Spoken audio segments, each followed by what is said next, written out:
السلام علیکم ورحمۃ اللہ وبرکاتہ۔ محترم سامعین، نوجوان ساتھیوں اور ہمارے عزیز بھائیوں اور بہنوں،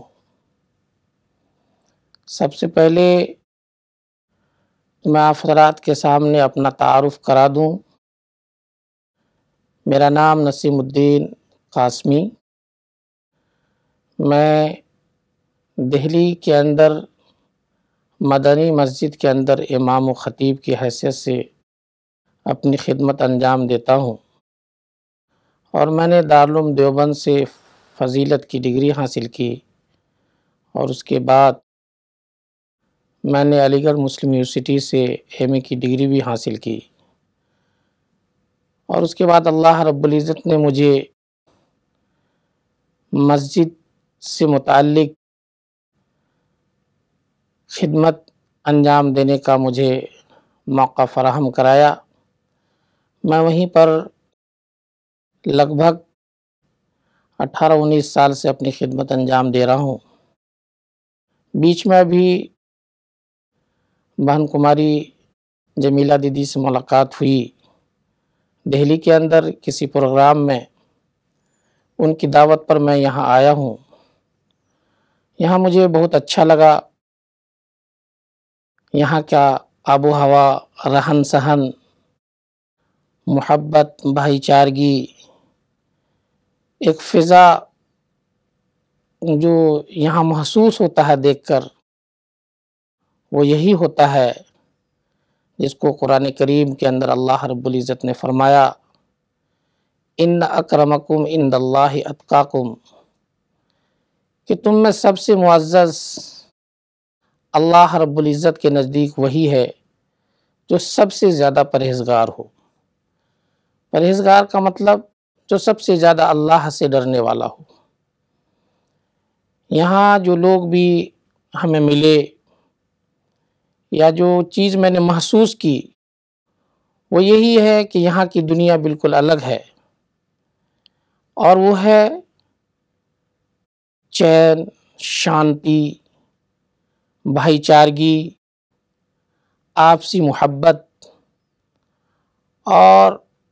اسی بات کی تعلیم ہی نہیں بلکہ اس کو اگر کسی آدمی کو دیکھنا ہو، بھائی چارگی کو، مٹھاس بولنے میں، وہ آ کر یہاں پر اس یونیورسٹی میں آ کر اس کا نظارہ کر سکتا ہے، اپنی آنکھوں سے دیکھ سکتا ہے۔ اور دیکھی نہیں بلکہ یہ اس کے اوپر ہم تمام لوگوں کو کام کرنا چاہیے۔ یہاں پر بلا تخصیص کسی مذہب و ملت کے، کوئی بھی مذہب و ملت کا آدمی یہاں پر آ سکتا ہے، جا سکتا ہے۔ اس کے اوپر نہ کسی طرح کا کوئی دباؤ ہے، اور نہ ہی اس کے اوپر کسی طرح کا کوئی بوجھ وہ محسوس کرتا ہے، بلکہ جس کو اچھا لگتا ہے وہ یہاں اس یونیورسٹی سے جڑ جاتے ہیں اور اپنی خدمت انجام دیتے ہیں۔ اور میں تو یہ کہتا ہوں کہ جس طریقے سے یہ لوگ کام کرتے ہیں اور نہایت ہی بالکل بغیر کسی بھید بھاؤ کے کام کرتے ہیں، اگر یہ فضا ہمارے ملک میں عام ہو جائے تو ہمارا ملک بالکل شانتی کا گہوارہ بن جائے، بھائی چارگی کا گہوارہ بن جائے، بالکل بھید بھاؤ ہمارے ملک سے ختم ہو جائے۔ تو یہ چیز یہ یونیورسٹی اور یہاں کے جتنے بھی کارکنان ہیں کام کر رہے ہیں، میں ان کے لیے دعا کرتا ہوں، میں ان کے لیے نیک خواہشات کا اظہار کرتا ہوں کہ جو وہ کام کر رہے ہیں، اس کام کی اس وقت ہمارے ملک کو ضرورت ہے، اور ضرورت ہی نہیں بلکہ اس وقت کا تقاضا بھی ہے کہ ہم اپنے ملک کے اندر، اپنے ملک کے رہنے والوں کے درمیان جائیں اور ان کو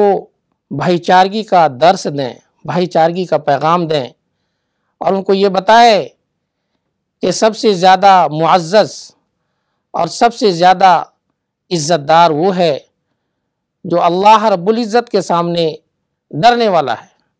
اور اللہ سے ڈرنے والا وہی ہوگا جو اللہ کی مخلوق سے محبت کرنے والا ہوگا، اور جو اللہ کی مخلوق سے محبت نہیں کرے گا وہ اللہ سے نہیں ڈر سکتا۔ تو اللہ سے ڈرنے والا اللہ کی مخلوق سے محبت کرے گا، اور اللہ کی مخلوق سے اگر محبت کرے گا تو بھائی چارگی کی فضا کو عام کرے گا، اور وہ چیز ہمیں یہاں دیکھنے کو اس یونیورسٹی میں ملی اور یہاں کے کارکنان سے ملی۔ بہت بہت میں آپ حضرات کا شکر گزار ہوں۔ میں نے دارالعلوم حیدرآباد سے تخصص فی الفقہ ریسرچ آف اسلامک لاء کی تعلیم حاصل کی۔ اس کے بعد دہلی میں نے عالمی رشتہ کے نام سے ایک میگزین، اس کے اندر میں نے 2 سال ایز اے سب ایڈیٹر کی حیثیت سے کام کیا۔ اس کے بعد پھر میں نے عالمی رشتہ سے الگ ہو کر اپنی مسجد ہی کے اندر یہاں رہ کر میں نے فکر حیات کے نام سے ایک میگزین بھی نکالی، اور کچھ عرصے تک وہ میگزین 2-3 سال تک لگ بھگ میگزین لوگوں کے ہاتھوں میں آیا، لیکن اس کے بعد مالی وسائل کی کمی کی وجہ سے میں نے اس میگزین کو دوبارہ نشر نہیں کر سکا۔ اس کے بعد پھر مسجد کی خدمت میں لگ گیا تن من دھن سے، اور ابھی تک خدمت انجام دے رہا ہوں۔ اور ساتھ ہی ساتھ میں وہاں پر مسجد میں رہ کر ایک چھوٹا سا مکتب میں نے قائم کیا ہے، جس کے اندر ہر سال بچے جو یتیم ہیں، غریب ہیں، ان بچوں کو قرآن اور حدیث کی تعلیم دی جاتی ہے، ان کی تربیت کی جاتی ہے، اور وہ قرآن حفظ کر کے، یاد کر کے ملک کے گوشے گوشے کے اندر یا اپنے گاؤں میں، محلے میں، سماج میں ہر جگہ جا کر اپنا قرآن کی تعلیم کو عام کرنے کا وہ کام کرتے ہیں، اور ہمارے یہاں تعلیم پاتے ہیں۔ یہ کام بھی ہم اپنی ایک چھوٹی سی جگہ جو مسجد ہے وہاں پر رہ کر خدمت انجام دے رہے ہیں۔ اللہ سے دعا کیجئے کہ ہماری یہ محنت مسلسل جاری رہے، اور اللہ تعالیٰ اسے ہر طرح کے نظر بد سے بھی اس کی حفاظت فرمائے۔ اور ابھی تک وہاں سے مسلسل ہزاروں بچے لگ بھگ وہاں سے حفاظ بن کر نکلے ہیں، جو کہ ملک کے اندر اور دہلی کے اندر اور دہلی کے اطراف و نواحی کے اندر اپنی خدمات انجام دے رہے ہیں۔ مسجد کے اندر بھی اور مدرسے کے اندر بھی وہ اپنے خدمات انجام دے رہے ہیں۔ یہ کام میں وہ چھوٹی سی جگہ پر کرتا ہوں۔ اللہ سے دعا کیجئے کہ یہ کام اللہ تعالیٰ جاری و ساری رکھے، آمین۔